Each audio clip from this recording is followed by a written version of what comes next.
морҳо хазандаҳои аз ҳама хатарнок ба шумор мераванд, зеро заҳри мор метавонад инсонро аз ҳаёт маҳрум созад. андешае дар байни мардум вуҷуд дорад ки истеъмоли гӯшти мор бисёр фоиданок буда одамро аз бисёр касалиҳо ҳатто аз бемории саратон наҷот медиҳад. сокинони ҷумҳурии мардуми чин боварӣ доранд ки хӯрок аз гӯшти мор, махсусан морҳои заҳрнок, хусусиятҳои махсуси шифобахшӣ дорад. дар шаҳри Гонконг давоми 100 сол инҷониб як тарабхона фаъолият мебарад ки аз гӯшти мор хӯрок мепазад. ошпазҳои ин тарабхонаро шоҳони морҳо меноманд. дар як рӯз ошпазон то 1000 табақ хӯрок аз гӯшти мор омодашударо ба мардум пешниҳод менамоянд. ёдрас мешавем ки як коса хӯроке аз гӯшти мор омодашуда $4.5 арзиш дорад. мавриди зикр аст ки дар чин рӯз то рӯз шумораи морҳо кам шуда, мағозаҳои фурӯши ин намуди гӯшт фаъолияти худро қатъ мекунанд.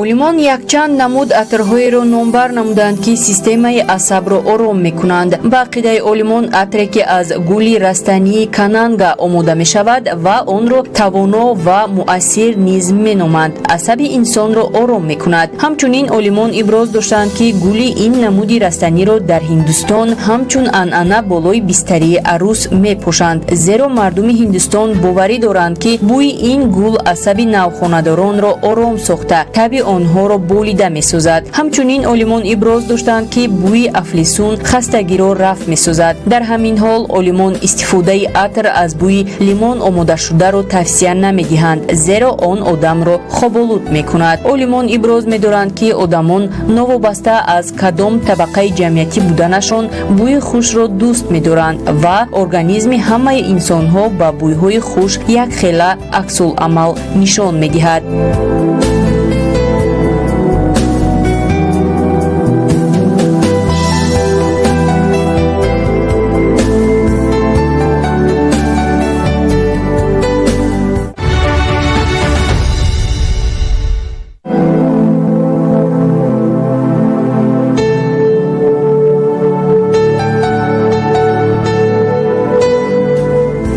як бону барои нигоҳубини пӯсту мӯи худ аз тамоми роҳу усулҳо истифода мебарад. бо вуҷуди он ки зиндагӣ чӣ гуна сурат мегирад, ҳар як зан бояд ҳамеша зебо бошад. дар австралия бонувон ҳангоми шустани мӯи сар ба шампуни худ чанд қатра равғани дарахти чой илова мекунанд, зеро он мӯи сарро нарм ва хушбӯй месозад. дар британияи кабир бошад бонувон барои он ки мӯйҳояшон нарму ҷилодор бошад, дар як ҳафта танҳо 3 маротиба мӯи худро мешӯянд, зеро дар дохили об миқдори зиёд оҳ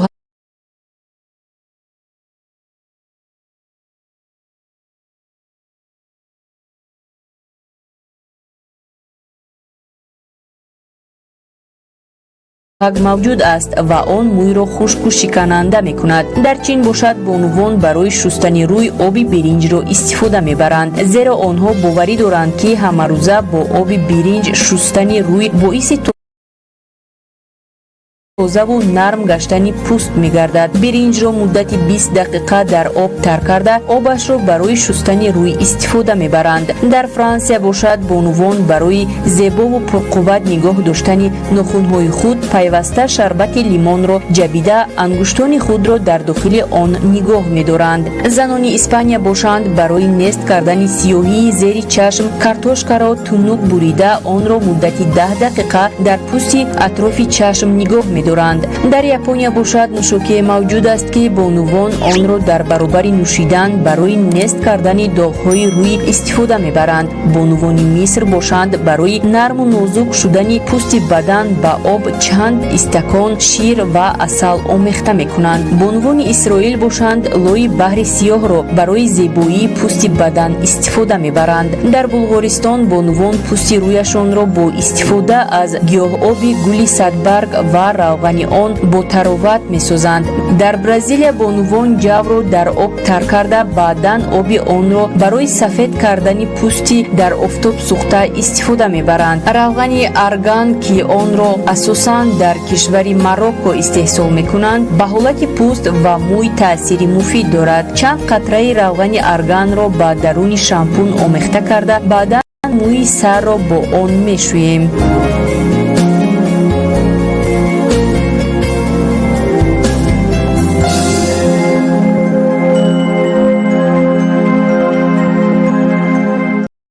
панҷ одати баде ки занро бармаҳал пир мекунад. Бонувони имрӯза аз пир шудани пӯсти рӯй бештар метарсанд. Олимон бисёре аз сабабҳои бармаҳал пир шудани одамонро дар одатҳои бад мешуморанд. Олимон иброз доштанд ки қавоқ андохтан сабаби пайдо шудани ожангҳо дар пешонӣ ва атрофи чашм мегардад. Ҳамчунин интихоби айнаки нодуруст чашмро хира мекунад. Ҳангоме ки аз айнакҳои офтобӣ истифода намебарем, пӯсти мо ҳассос мешавад ва зуд ожанг пайдо мекунад. Одати дигаре ки ба зарари пӯсти атрофи лаб аст сигаркашӣ мебошад. Олимон қайд мекунанд ки бисёре аз одамони сигаркаш назар ба ҳамсолонашон бармаҳал пир мешаванд. Ҳамчунин истеъмоли донаи офтобпараст кори узвҳои ҳозимаро вайрон намуда боиси пайдоиши ожангҳо дар атрофи биниву лабҳо низ мегардад. Пӯстро низ сахт молиш додан мумкин нест, зеро дар пӯсти рӯй қисматҳои хурди карахтшуда боқӣ мемонаду боиси ифлос шудани пӯст мегарданд. Ҳангоме ки пӯст хушк мешавад, бояд аз малҳамҳои нармкунанда ва равғани зайтун истифода баред.